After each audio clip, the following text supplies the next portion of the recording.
Isso, tchau, mãe. Se não der tchau para mãe.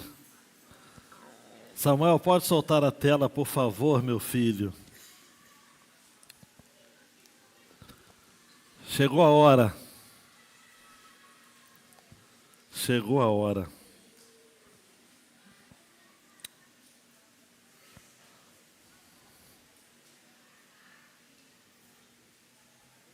Essa expressão chegou a hora do texto que vamos ver hoje, de Lucas 22, 47 a 53, tem um primeiro sentido, que é o sentido de que finalmente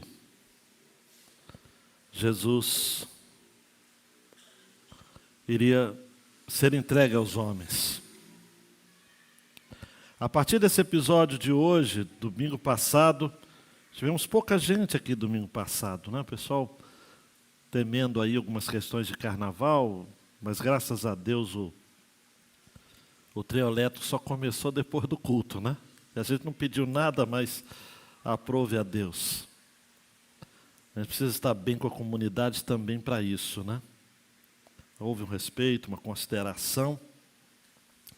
Eu falei sobre o Getsemane, a agonia do Getsemane, não é? O clamor da agonia, é o tema da mensagem.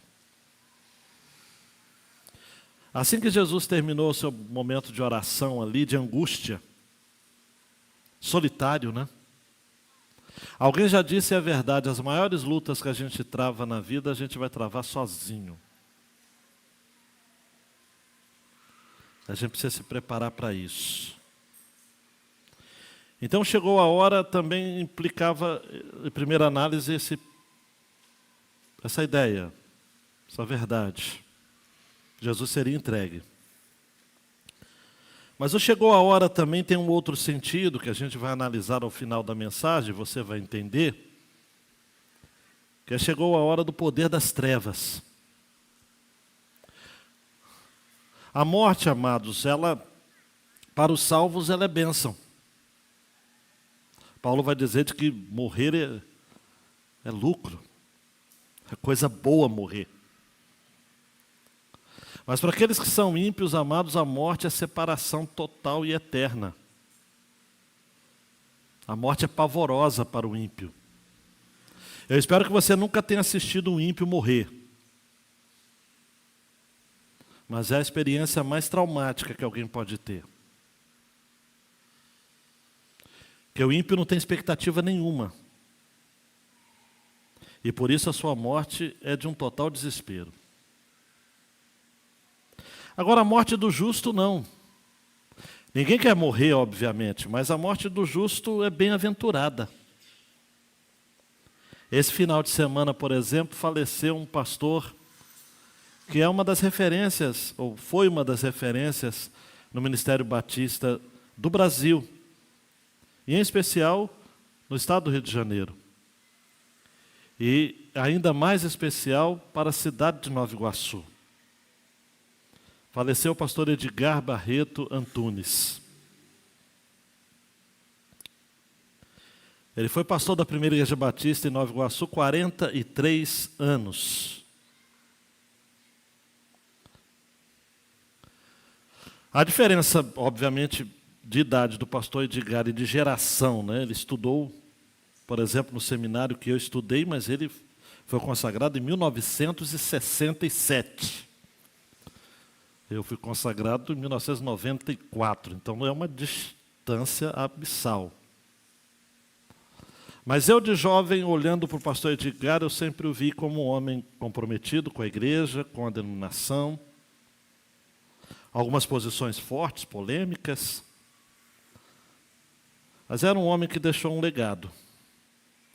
Em 2014, o pastor Edgar lançou na Convenção Batista Brasileira, na Assembleia em João Pessoa, o seu trabalho que lhe custou madrugadas com Deus. Erivelto, ele escreveu a Bíblia em cadernos. Foram vários cadernos. É melhor dizer que ele transcreveu, né? O verbo melhor seria esse. transcreveu a Bíblia. Aquele jeito muito direto dele falar, quem conheceu o pastor Edgar sabe disso, ele não era uma pessoa de palavras rebuscadas. Ele dizia, de madrugada eu não tinha nada para fazer, eu fui escrever a Bíblia. Está sem sono? Pessoa idosa geralmente perde o sono. Ele aproveitou bem a sua insônia para transcrever a Bíblia. Morreu bem, pastor Edgar. Tive pouco contato com ele, obviamente, mas me tratava muito bem, me considerava, né, nas oportunidades que eu tive de pregar nos pastores, ele sempre me tratava com muito denodo, muito incentivo, muita honra.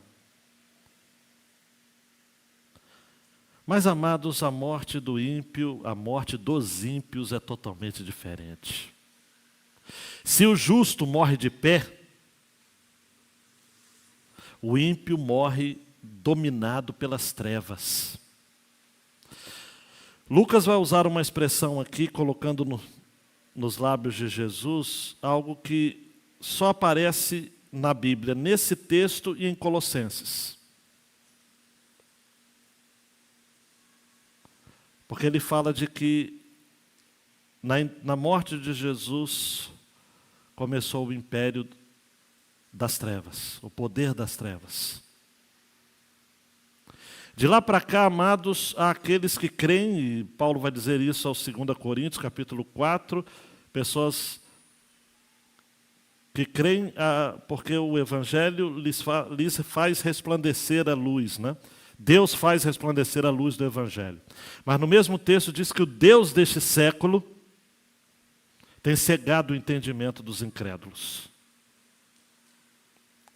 A palavra do Evangelho ela tem esse duplo alcance, não é?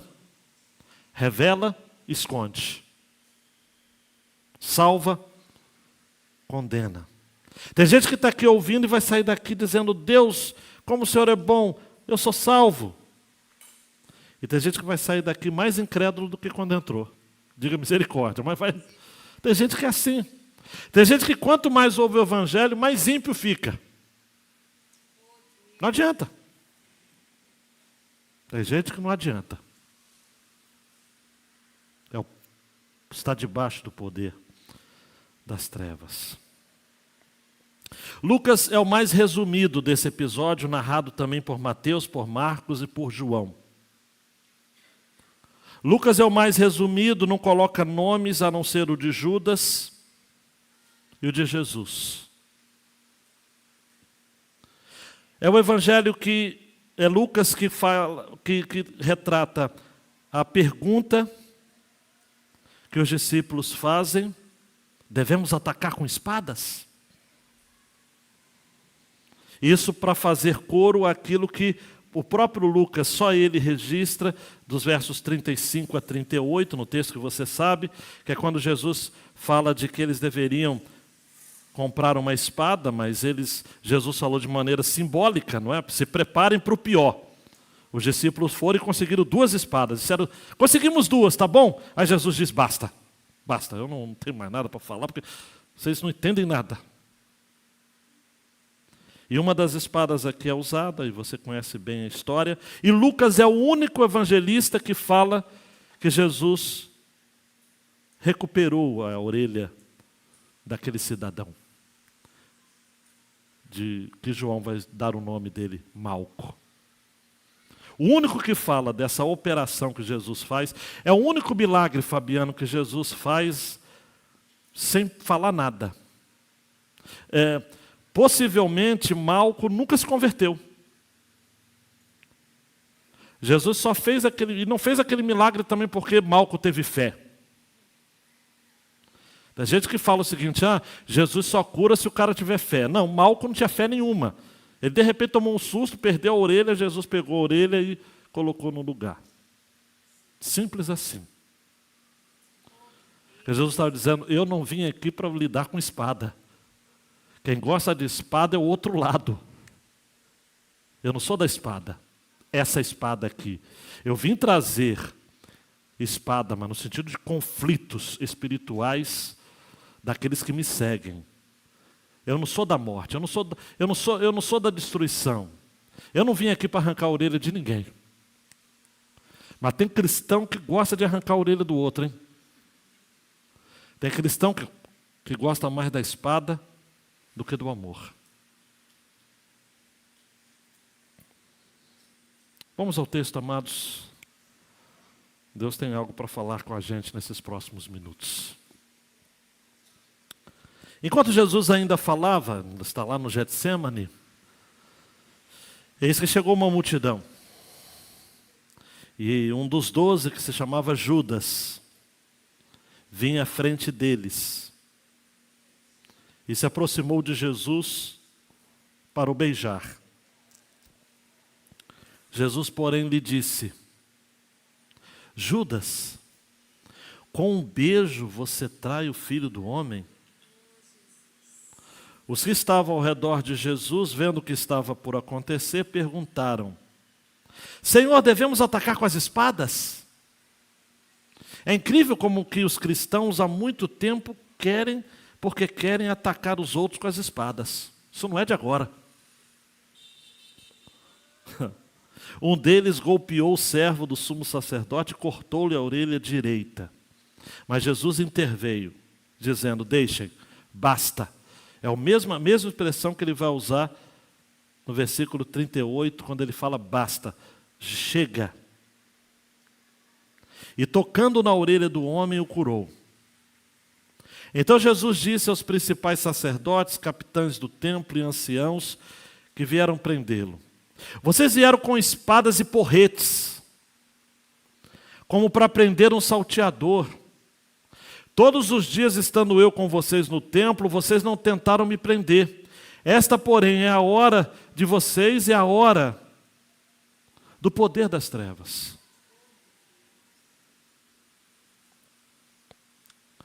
Jesus tem algo para nos ensinar nesta passagem. Esse texto nos ensina, dando um clique, Samuel. A grande ideia desse texto é essa.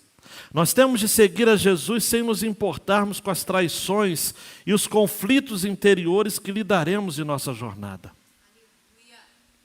Se existe alguém que é experimentado também nas traições, é Jesus. E se existe alguém, não sei como é que você vai ouvir isso, que também é especialista em sofrer conflitos interiores, é Jesus também. Jesus sabe o que é lidar com a decepção, com a frustração, com as expectativas que se tornam irreais. Esse texto nós temos todos os elementos de um roteiro, de uma série. Se eu fosse alguém que produzisse uma série nesse texto, preste atenção, o primeiro episódio seria, me ajuda, Samuel, a ilusão do beijo. Seria o primeiro episódio. A ilusão do beijo. Beijo é uma coisa que a gente tem como algo muito próximo, né? Os orientais beijam muito. A tradição da igreja primitiva era o ósculo santo. Algumas denominações praticam isso, não sei se fazem corretamente do jeito que a Bíblia determina, é outra história. Mas havia essa saudação com o beijo. Um professor gaúcho, gaúcho é muito machão, ele falou o seguinte: não existe ósculo santo hoje. Aqui no Rio Grande do Sul é um quebra-costela. Bah! Cara, machão mesmo. Dr. Clayton. Mas a ideia é de uma proximidade, mas o beijo pode ser algo passível de ilusão. Nem todo beijo é um beijo de um amante. Nem todo beijo é o beijo de um apaixonado. De alguém que interessa pelo bem-estar do outro. Jesus aqui, ele percebeu. Tanto é, amados, quer ver uma coisa? Eu não quero ser sentimentaloide aqui, mas Judas se enforcou. E sabe qual foi a última palavra que Jesus disse para ele? Amigo. A que vieste? E eu quero crer de que essa frase, amigo, amigo, amigo, ele me chamou de amigo. E olha o que eu fiz com ele. Judas foi para o cadafalso, foi para a ruína, foi para a morte, foi para o suicídio com essa frase, gritando na sua mente, amigo, ele te chamou de amigo. A ilusão do beijo. O segundo episódio da minha série, se eu pudesse produzir, Samuel, seria o conflito desnecessário. Nesse episódio eu focaria Pedro. Para que pegar a espada? Eu já disse isso para vocês, e o pessoal ri achando que é brincadeira, mas os discípulos de Jesus não sabem nem guerrear direito, porque ele mirou o pescoço e acertou a orelha. O cara não sabe nem lidar com espada, por isso que arrancou a orelha do pobre Malco. Cristão não combina com espada. Cristão não combina com guerra. Eu sei, eu fiz história, amados. Eu sei que há historiadores cristãos que tentam fazer um malabarismo incrível, um contorcionismo, para tentar colocar algum tipo de proveito nas cruzadas. Mas aquilo só foi ruim. A imagem do cristianismo até hoje, você vai fazer faculdade, um colega meu, pastor, falou o seguinte, Ezequias, como é que você conseguiu fazer história e ainda continuar crente? Eu falei, eu fiz história, quase que eu falei, eu fiz a história, mas a história não me fez. Mas é todo o tempo, os professores massacrando a igreja, massacrando os cristãos, vocês são assim, a igreja é assim. E quando descobre que você é pastor, então, ele já esconde a carteira. E ficam naquela situação toda. Nós sempre somos alvos de suspeita. Parece até que o mundo está desse jeito por causa dos cristãos. E alguns professores acreditam que é. Por quê? Porque, para que pegar a espada? Que benefício tem um cristão pegar a espada? Não dá. Conflito desnecessário.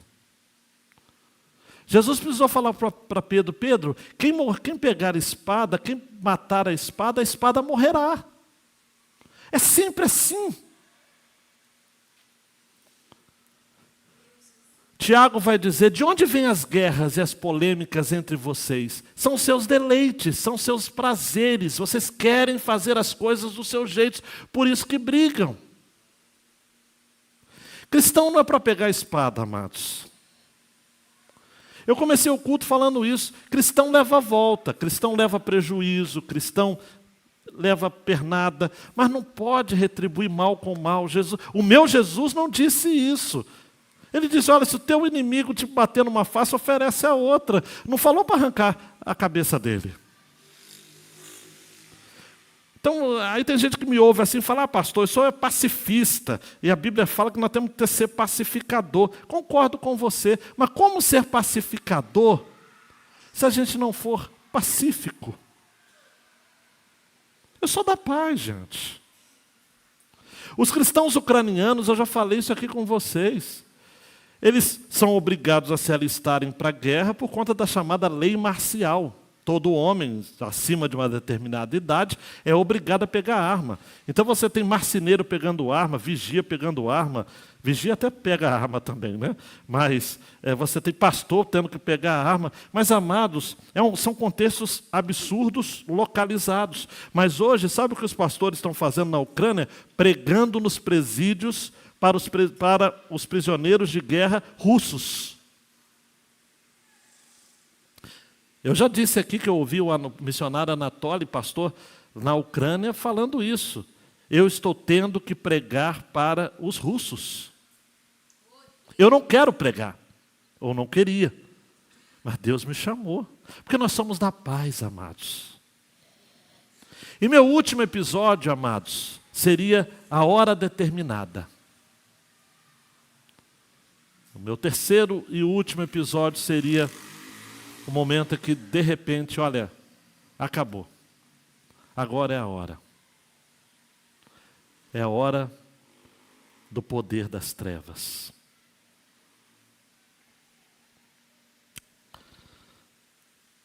Em resumo, O primeiro episódio, a ilusão do beijo, versículos 47 e 48, nos mostra novamente Judas.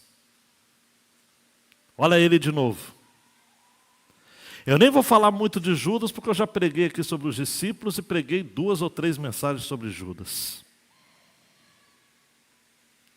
Judas é um ser que entra na história pela porta dos fundos.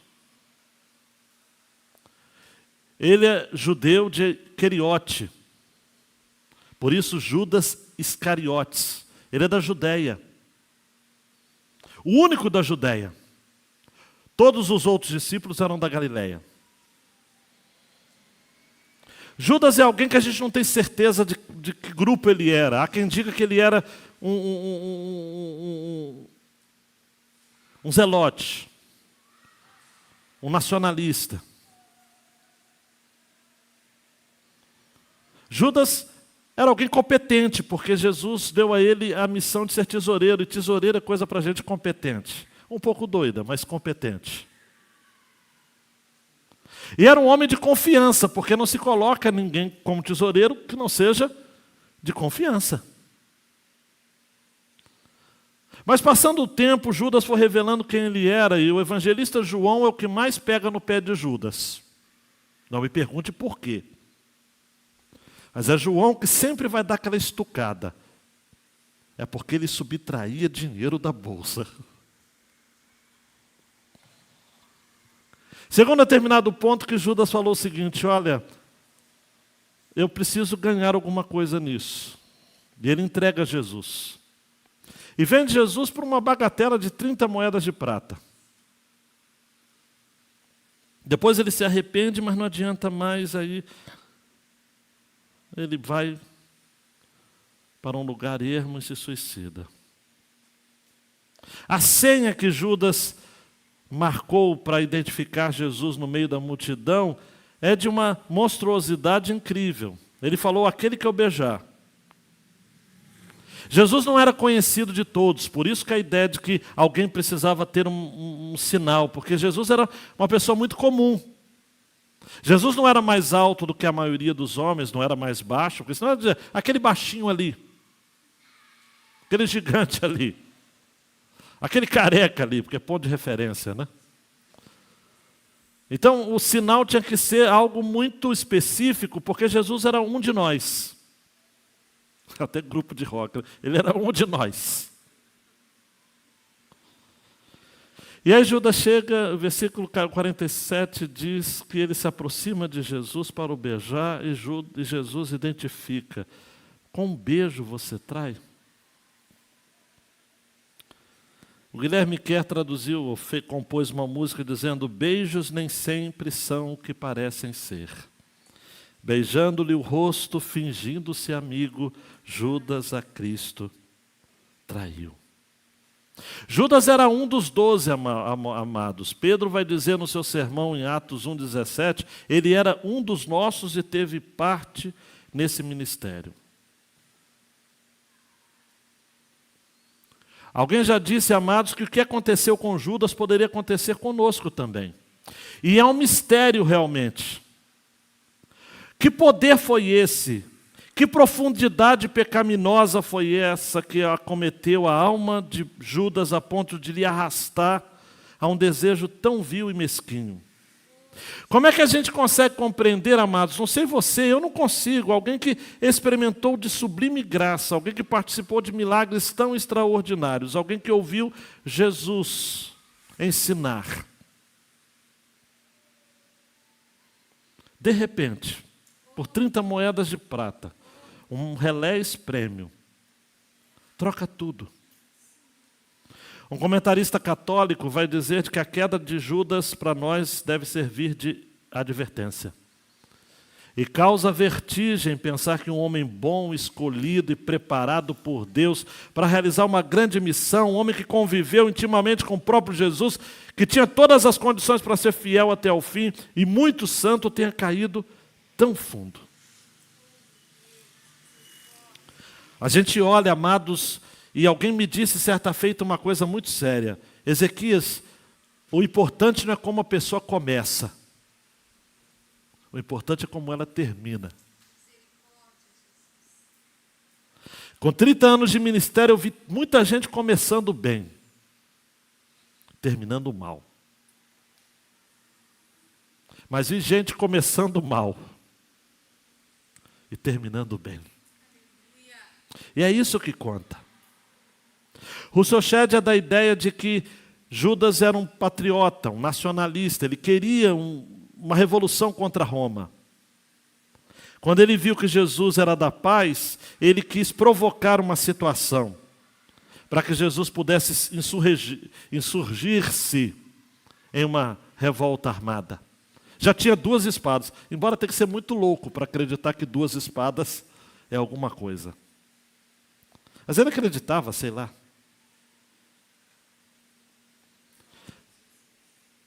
Na verdade, a Bíblia fala que o Filho do Homem vai, ou como está escrito, Mateus 26, 24, mas ai daquele, porque um filho do homem está sendo traído. É incrível, amados, que o meu Jesus, que o seu Jesus tenha sido tratado com espadas e porretes. É incrível que o meu Jesus e o seu Jesus fosse alvo de uma traição por um beijo. Judas desonra o seu nome, porque Judas significa louvor. Por exemplo, no hebraico não está errado se você falar Jesus é o leão da tribo de Judas. É a mesma coisa. Judá, Judas. Mas hoje, quem daria o nome de Judas ao seu filho? A Aninha está fazendo assim, assim, assim. Judas usa o beijo como arma, não como sinal de afeição. Todos beijavam Jesus. Todos o tinham como mestre. E não foi um beijo comum, porque o grego dá a ideia de que esse beijo foi repetido. Era um beijo repetidamente. A aparência de afeição. Jesus o trata. Judas, versículo 48. Com um beijo você trai o Filho do Homem? Dando um clique, queridão. Aí nós temos esse conflito desnecessário dos versos 49 a 51. Pessoas que estavam ao redor de Jesus, vendo o que estava por acontecer. E Lucas registra que os discípulos perguntaram, vem cá, agora é a hora da espada?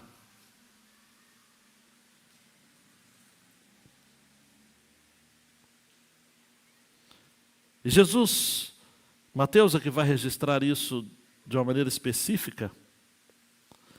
Quando Pedro toma a espada e arranca a orelha daquele soldado do sumo sacerdote, ele diz, olha, guarde a espada, pois todos os que empunham a espada, pela espada morrerão.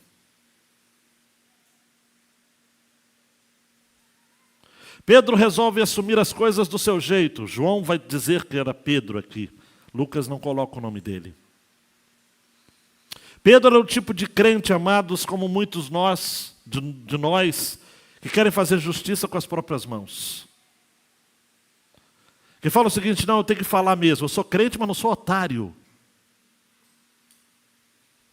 Eu não sou obrigado a levar desaforo para casa. Eu não tenho sangue de barata.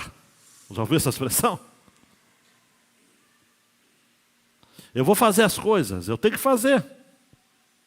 Pedro não estava entendendo que aquele cálice era para Jesus beber. É porque Pedro, quando Jesus estava orando, estava dormindo, né? Ah, está explicado agora. E quando Jesus estava pedindo ao Pai que lhe passasse aquele cálice, mas ele estaria disposto a fazer a vontade do Pai, Pedro, Tiago e João estavam dormindo. Ah, dá para entender agora. A igreja erra quando dorme, ao invés de prestar atenção naquilo que Jesus está orando. A igreja erra porque Jesus está orando para que a resposta da sua oração seja dada por uma igreja. Mas por uma igreja tão preguiçosa, tão negligente, que ao longo da história tem feito justamente o contrário daquilo que o Cristo determinou que ela fizesse. E hoje a gente vive esse negócio de igreja evangélica brasileira que é uma torre de Babel. Onde tem ladrão, tem charlatão, tem milagreiro, falso milagreiro, tem prostituta, tem adúltero, tem mágico, tem tudo. Tem vigarista. E aí o nosso consolo é saber que Jesus continua sendo Jesus, mesmo que a igreja esteja deixando de ser igreja. E dentro da igreja tem um remanescente fiel ainda, um Israel de Deus, uma coisa que ainda está valendo a pena a gente acreditar na igreja. Eu acredito na igreja apesar da igreja.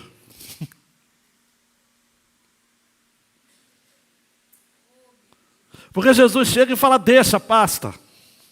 Ele toca na orelha do homem. Jesus até hoje tem tocado na orelha daqueles que têm sido feridos pela igreja. Porque a igreja fere. A igreja evangélica fere. Tem pastor que fere as pessoas. Tem um livro, se não me engano, o primeiro nome dela é Marília. Não sei o sobrenome, não me lembrei agora. Feridos em nome de Deus. Eu li recentemente um livro chamado Grito de Eva, de mulheres, relatos de mulheres que são espancadas, são alvos de violência por crentes, maridos, pastores, presbíteros, diáconos, evangelistas, que na frente usam terno e gravata, falam impostado, e na casa desce o sarrafo na mulher.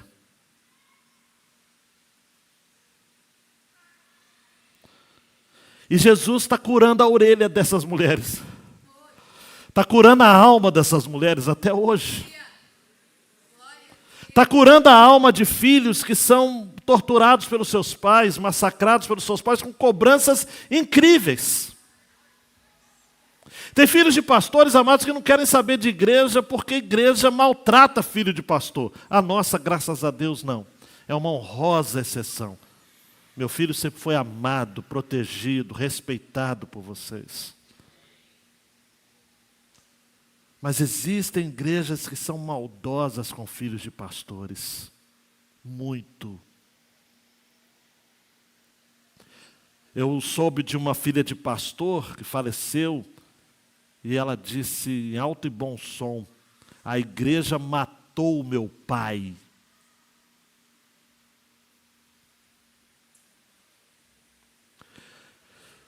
O que Jesus está dizendo para Pedro, amados, eu poderia me delongar, mas não vou me delongar. A questão não é a espada, a questão é o cálice. Jesus não quer que a gente tome a espada, Jesus quer que a gente beba o cálice dele. Tim Keller vai dizer de que o que Jesus está dizendo a Pedro é o seguinte, meu reino não é deste mundo, é completamente diferente, Pedro. Ô Pedro, presta atenção, Pedro. Eu vou mudar as coisas colocando os outros em primeiro lugar antes de mim mesmo. Eu vou acertar as coisas amando os meus inimigos. Eu vou servir e me sacrificar pelos outros. Eu não vou pagar mal com mal, eu vou vencer mal com bem. Eu vou abrir mão do poder da minha vida. O reino de Deus, amados, a igreja de Jesus, a vida cristã é fragilidade, pobreza, sofrimento e rejeição. Em outras palavras, Tim Keller fala sobre isso, a minha revolução será feita sem espada, porque será a primeira revolução verdadeira. Jesus, amados, ao longo dos anos, tem feito uma revolução sem derramar uma gota de sangue sequer, a não ser a gota do seu próprio sangue. Jesus não acredita em revolução que é feito com bomba, com porrete, com espada. A revolução de Jesus é a revolução do amor. Aleluia. Me lembro do Haiti, a revolução do amor. E me emociono também quando eu uso essa expressão. É sempre assim. É a revolução dos trouxas por amor. Ser trouxa por amor é um mérito. É um mérito. Aí Jesus diz, basta. Eu não vou falar com vocês mais sobre espada. Vocês nunca entendem nada. E passou o tempo e a igreja continua não entendendo nada. E até hoje tem crente que defende ainda revolução armada, porte de arma irrestrito, e revolução ocupando as ruas com tanques, enfim, blindados. Tem gente que é louca, gente. Tem muito crente louco por aí.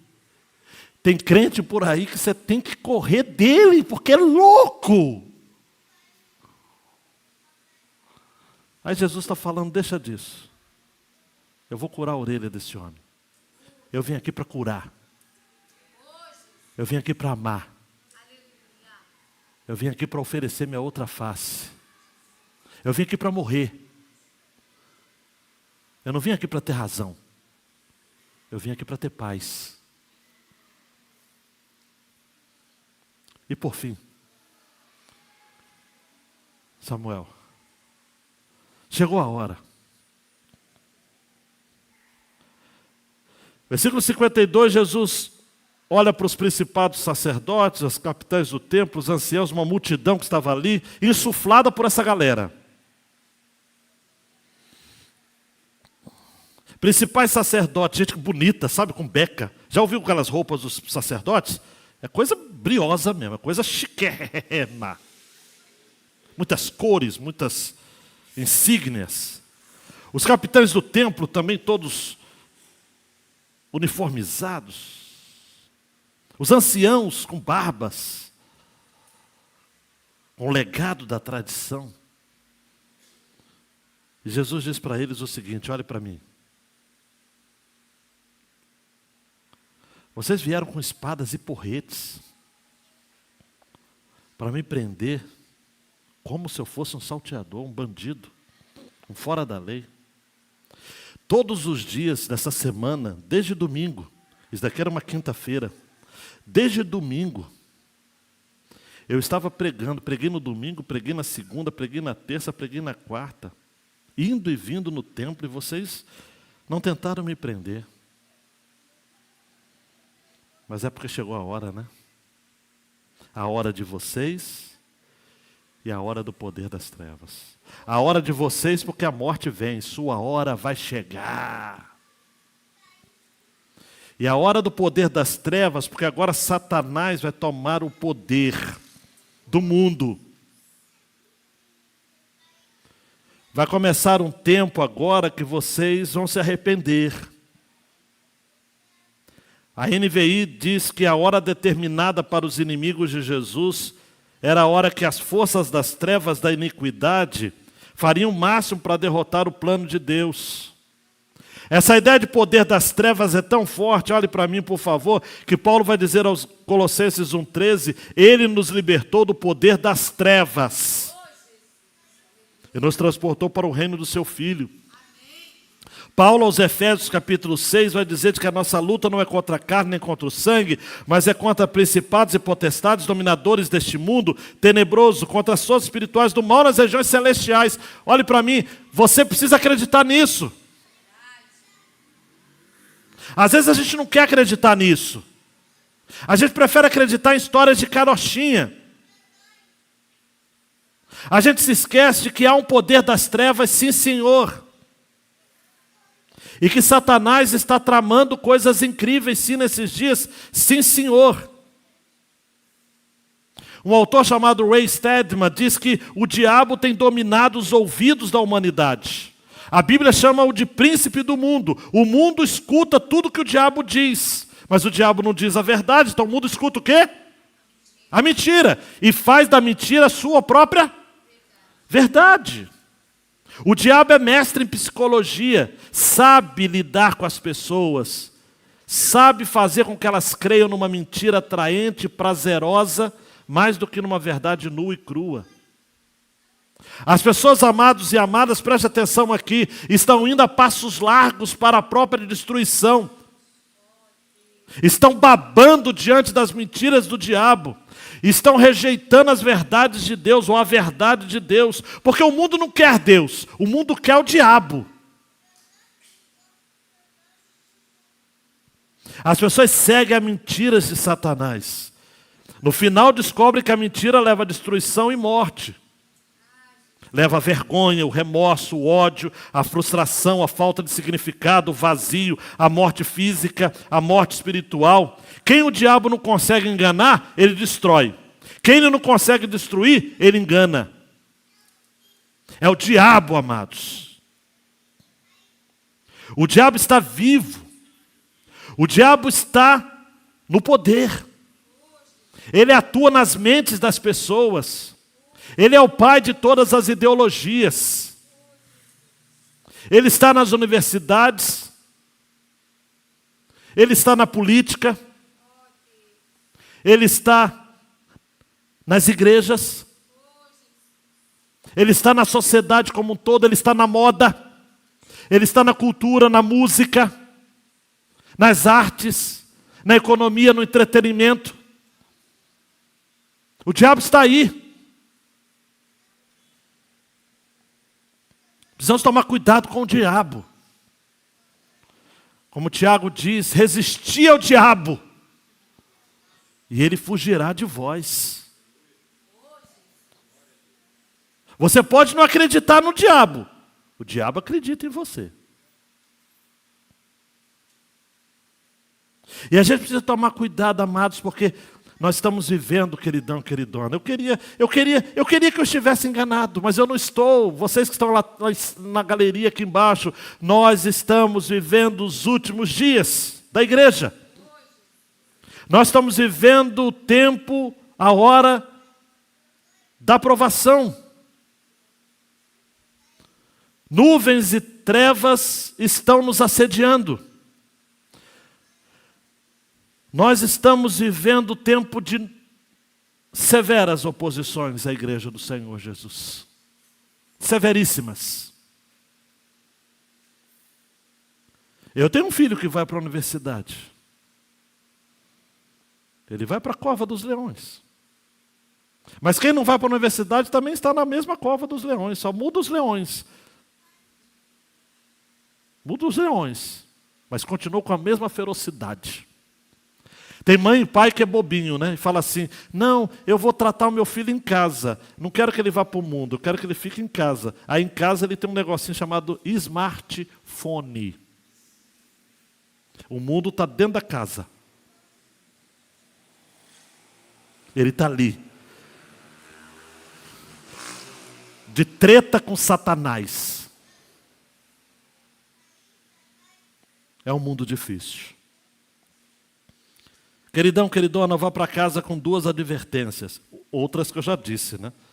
Mas dando 2 cliques, Samuel. Primeiro, você tem que tomar muito cuidado com a motivação dos beijos, tá? Antes de agradar os homens, você tem que agradar a Deus para não ser como Judas. Tem gente até hoje beijando Jesus traiçoeiramente. No domingo, então, quantos Judas beijam Jesus? Eu te amo, eu sou apaixonado, vou viver para ti. Agora vai, Deus, cuida da minha vida, eu sou teu, é festa, é hora. Mas durante a semana, nega-o com os atos, defrauda-o com as palavras. Está na hora de você ser crente de verdade. Seu beijo precisa representar a sinceridade de agradar a Deus.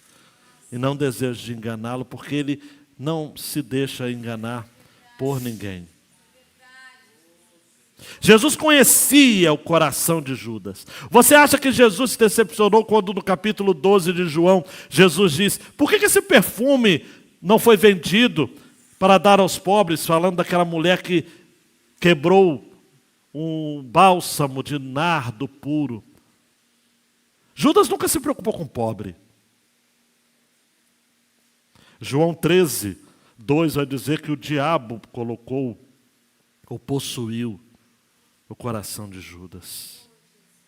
Você precisa tomar muito cuidado com aquilo que domina o seu coração. Porque você pode ser um possuído de Satanás. Você quer ver uma expressão? Não vou delongar muito não, só vou jogar real para você. Você sabe uma condição de alguém que tem Satanás dentro do coração? É o orgulho. O orgulho faz isso. C.S. Lewis diz que ao contrário daquilo que as pessoas pensam, a verdadeira prova de que estamos na presença de Deus é que nos esquecemos completamente de nós mesmos. É nos vermos como objetos pequenos e sujos. E C.S. Lewis termina dizendo: o melhor é esquecer-nos de nós. Por isso que se alguém quer adquirir humildade, o primeiro passo é reconhecer o seu próprio orgulho.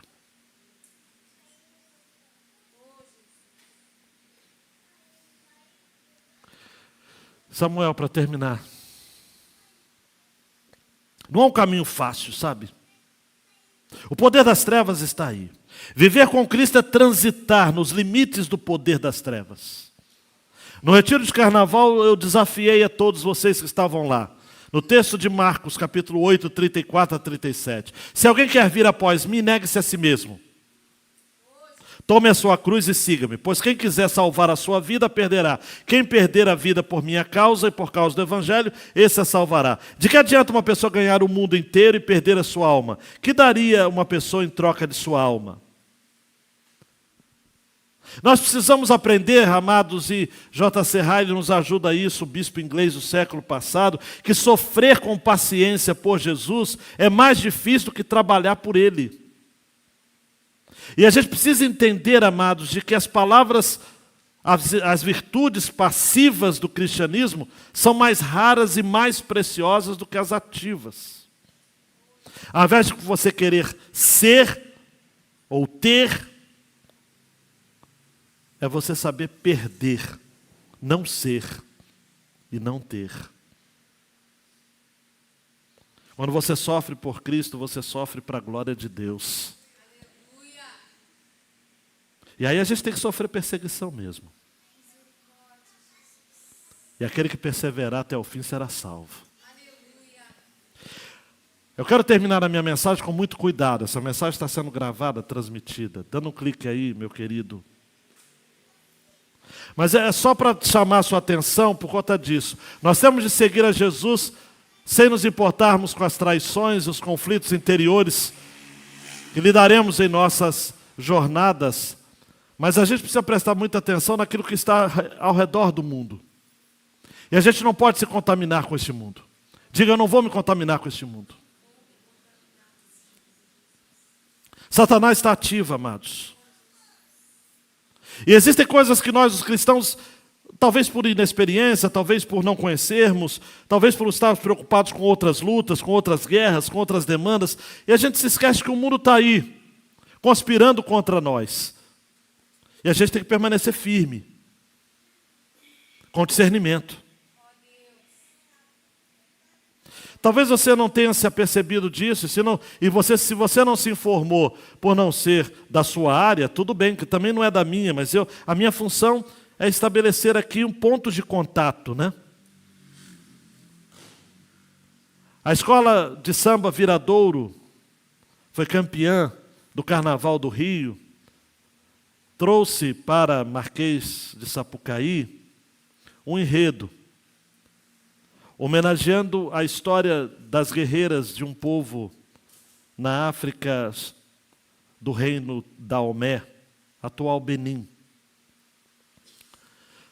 Parece que é algo muito ligado à emancipação feminina, que está muito em moda nos nossos dias, e que também flerta com o feminismo, que flerta também com essa influência diabólica para mexer com a estrutura da família e o equilíbrio da sociedade. Mas essas mulheres são protagonistas na tradição vodum por serem sacerdotisas. E elas praticam um culto a uma serpente. Uma imagem que foi retratada no desfile campeão.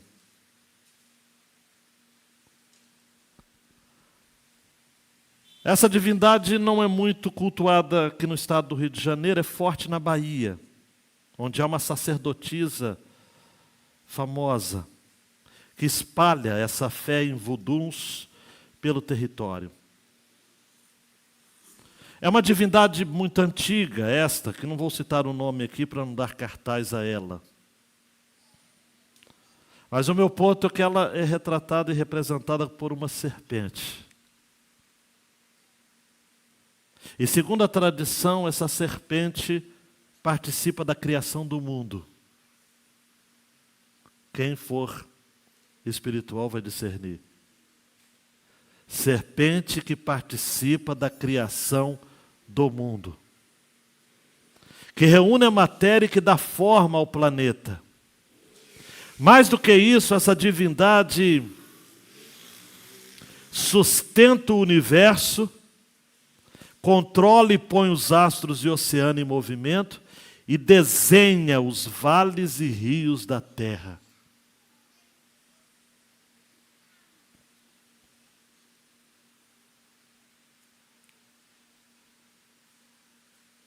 Alguém que celebra essa divindade declarou: eles acertaram em tudo, não tem erro.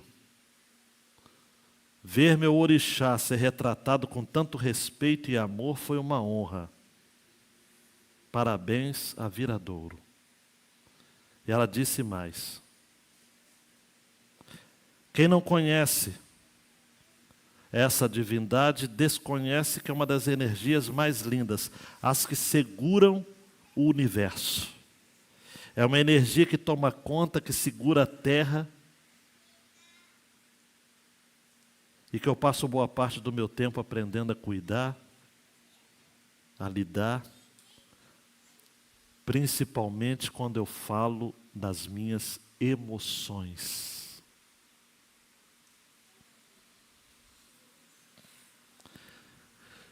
Como eu disse, está sendo filmado, vamos fazer um paralelo com 2 versos, Gênesis e Apocalipse. Quem for espiritual vai discernir. Gênesis 3:1.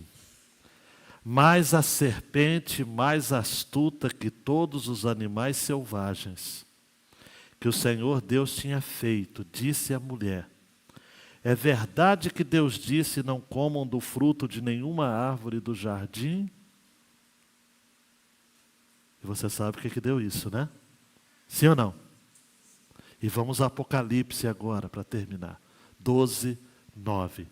E foi expulso o grande dragão, a antiga serpente, que se chama Diabo e Satanás, o sedutor de todo o mundo. Ele foi atirado para a terra, e com ele os seus anjos. Só falo isso. Poder das trevas e a hora da verdade, da palavra de Deus.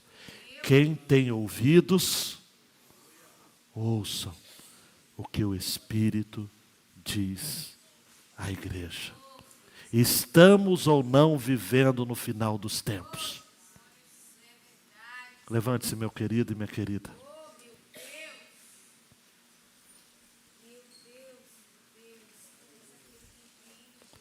Estenda suas mãos assim, diga: Senhor, Satanás está levantando os seus. Ele está tendo cartaz na mídia, na sociedade, nos lares dos crentes. Mas há um poder que vence as trevas. Paulo vai dizer que Jesus nos tira do poder das trevas, que nos transporta para o reino maravilhoso do seu Filho. E eu e a minha família, nós e as nossas famílias aqui representadas, nós não cultuamos a serpente, mas nós cultuamos aquele que pisou na cabeça da serpente, que se chama Jesus. É Ele. Esse é o nome dele. É a Ele que seguimos. Estenda suas mãos. Eu sou do povo de Deus. Eu sou do povo. Namoradinho de uma pessoa famosa na mídia disse: os evangélicos são o povo mais chato da terra. Quem é influente aqui nas redes sociais sabe quem é o cidadão. Eu não vou responder a ele, não tenho nada a ver com ele. Nós somos os mais chatos da terra, mas nós somos o povo que vai morar no céu. O povo que vai morar no céu. No céu. Deus, a tua igreja está aqui nesta noite para tomar ciência de que nessa guerra não existe isenção, não existe posição intermediária. Ou a gente serve a Deus ou serve ao diabo. Nós estamos aqui para dizer em alto e bom som que chegou a hora. Chegou a hora da decisão. Quem vai se batizar tem que batizar. Quem vai se santificar tem que se santificar. Porque quem é impuro vai se contaminar mais ainda. Esse é o tempo em que não vai ter como esconder. Ou você cultua Jesus, o Filho de Deus, ou você cultua a serpente, a antiga serpente. Nós estamos aqui, Senhor, humildemente, mas resolutamente, dizendo que nós assumimos o compromisso de sermos de Deus. De Deus no trabalho, de Deus na universidade, de Deus na escola, de Deus no dia a dia, na sociedade. Nós não vamos nos enganar, o mundo está em trevas. Como João disse, as pessoas estão amando mais as trevas do que a luz. Verdade. Mas nós não vamos abaixar a guarda, Senhor. Nós não vamos fazer de rogado. Nós não vamos correr da batalha. Quem está afastado tem que voltar hoje, porque pode não ter outra chance. Ou voltar hoje, ou amanhã pode ser muito tarde. Esse é o tempo. É o tempo dos concertos. É o tempo das alianças. É o tempo da verdade, do olho na cara. É o tempo de ter vergonha na cara. É o tempo de seguir a Jesus. É o tempo de abandonar o mundo. De morrer para si mesmo. Deus nos ajude. Que nessa missão, como Jesus, tenhamos a certeza de que a vitória vem. Ela sempre vem. Em o nome do Senhor Jesus. Amém e amém. Se assente, queridão, queridona, ore silenciosamente, está dizendo: Deus, vou enfrentar mais essa semana, mas o Senhor é comigo. Eu creio. O Senhor é comigo, então eu estou muito bem. Obrigado.